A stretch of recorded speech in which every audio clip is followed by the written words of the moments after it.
Hello everyone, welcome back to my Facebook page and YouTube channel Nupur blog and cook. কেমন আছেন সবাই? আশা করি সবাই অনেক অনেক ভালো আছেন। আমিও ভালো আছি। চলে এলাম আবার একটা নতুন ভিডিও নিয়ে। আশা করি ভিডিওটি আপনাদের কাছে অনেক বেশি ভালো লাগবে। তো এখানে হচ্ছে আমি পাট শাক ভাজি করবো। পাট শাকটা ভালোভাবে কেটে বেছে ধুয়ে রেখে দিয়েছি। আর হচ্ছে রুই মাছ ভুনা করবো। আর রুই মাছটার মধ্যে হলুদ, মরিচ, লবণ আমি পরিমাণ মতো মাখিয়ে নিয়েছি। এর মধ্যে বলে রাখছি, যারা ইউটিউব চ্যানেল থেকে এই মুহূর্তে আমার ভিডিওটি দেখছেন, প্লিজ আমার ইউটিউব চ্যানেলটি সাবস্ক্রাইব করে দিবেন আর সাথে থাকা বেল আইকনটি ক্লিক করে দিবেন, যাতে করে আমি নতুন কোনো ভিডিও আপলোড করলে আপনাদের কাছে সাথে সাথে নোটিফিকেশন পৌঁছে যায় আর আমার চ্যানেলে ভিডিওটা আপনারা দেখে নিতে পারেন।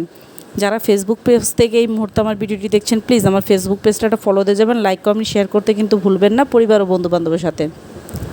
যারা যারা আমার নিয়মিত ভিডিও দেখেন, প্লিজ আমার ভিডিওটি দেখে আপনাদের কাছে আমার একটা রিকোয়েস্ট, আমার ভিডিওটি দেখে একটা লাইক দিয়ে যাবেন। ভালো লাগলে শেয়ারও করতে পারেন ফ্রেন্ডস ও ফ্যামিলির সাথে। তো এই যে কথা বলতে বলতে আমার পেঁয়াজটা ভাজা হয়ে গেছে। এখন এর মধ্যে আমি পরিমাণ মতো মশলা দিয়ে দিব। এখানে দিচ্ছি প্রথমে মরিচের গুঁড়া একটু বেশি দিয়েছি, হলুদের গুঁড়া আর হচ্ছে ধনিয়ার গুঁড়া আর হচ্ছে লবণ। এগুলো দিয়ে আমি ভালোভাবে ভালোভাবে আমি নেড়ে নিব, মিক্সড করে নিব। তারপর এটা থেকে যখন তেল উঠে আসবে, তারপর আমি এটার মধ্যে পানি দিয়ে দিব। এই যে ভাজাটা আমার এখন প্রায় শেষ হয়ে গেছে, দেখতেই পাচ্ছেন পানিটাও কিন্তু অলমোস্ট এটা থেকে কমে এসেছে। এখন এর মধ্যে আমি পরিমাণ মতো পানি দিয়ে দিব। পানিটা দিয়ে যেই রুই মাছগুলো আমি ভেজে রেখেছি সেগুলো আমি দিয়ে দিচ্ছি একে একে করে। আসলে আমি রুই মাছ ভুনা এর আগে কখনো করিনি, প্রথম করেছি। খেতে কিন্তু ভালোই লেগেছে, খারাপ না। তো এই যে আমার মাছটা, এটা থেকে একটু যখন অল্প গায়ে গায়ে ঝোল থাকবে আমি সেই পর্যায়ে উঠিয়ে ফেলবো। আর এর মধ্যে কিন্তু 2টা কাঁচামরিচও দিয়েছি, এটা ভালো ফ্লেভারের জন্য, এক্সট্রা একটা ফ্লেভার হয়, ক্রিয়েট করে। তো এই তো মাছটা এখন আমি চুলাটা বন্ধ করে দিব। আমার মাছ রান্নাটা কিন্তু শেষ হয়ে গেছে। এখন এর মধ্যে আমি এই পেনটা সরিয়ে আরেকটা কড়াইয়ের মধ্যে আমি তেল দিয়েছি পরিমাণ মতো, কাঁচামরিচ তারপর পেঁয়াজ দিয়ে ভালোভাবে নাড়াচাড়া করে নেব। আর একটা শুকনো মরিচও দিচ্ছি। আমি কিন্তু আগেই দেখিয়েছি, কয়েকটা শুকনো মরিচ ভেজে রেখেছি, কারণ আমার ছেলে দেখা গেছে আলু ভর্তা দিয়ে ভাত আমিও খাওয়া হয়। সেক্ষেত্রে আমি শুকনো মরিচটা ভেজে রাখলে আমার সুবিধা হয়।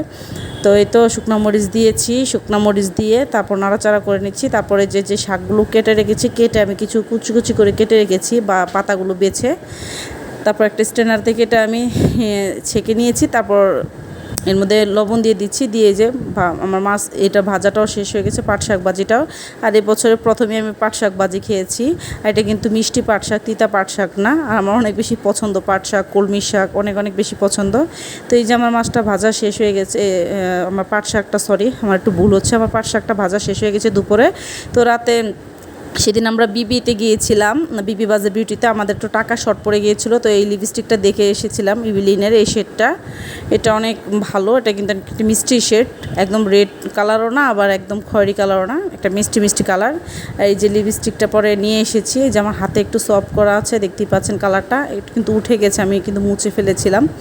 তো এই তো একটা আমি আসলে ওইখানে প্রোডাক্টের অনেক দাম, 1-2টা করেই কিনি। তো আজকের ভিডিওটি আমার এই পর্যন্তই। Thank you for watching my video.